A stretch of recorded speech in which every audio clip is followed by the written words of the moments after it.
If you stream a movie on one side of the world, your data likely travels under the sea before it appears on your screen. Now pause that thought and ask the real question.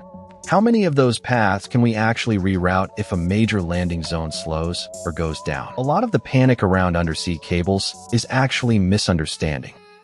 This is not a single button that turns off the internet. Internet architecture is built on routes, not just cables. But it is still route-based. If two mini high-volume routes share the same geography, you can create a bottleneck that becomes geopolitical leverage. When people say just add more cables, they are partly right. The first layer is physical diversification. But the second layer is ownership, regulation, and restoration governance. Think about it this way. You can own many ropes, but if all those ropes pass through one narrow bridge, the bridge matters more than the total count. Now imagine a stress period where maintenance windows overlap with diplomatic restrictions. You do not need a blackout to feel the impact. You feel it as higher latency, as buffering, as rerouted traffic through longer paths, as higher interconnection pressure, and sometimes higher costs on critical enterprise links. That is why the story is not just about cables. It is about routing policy, route diversity, and decision rights when the map turns red. In public debates, the phrase gets twisted. One country can cut the internet.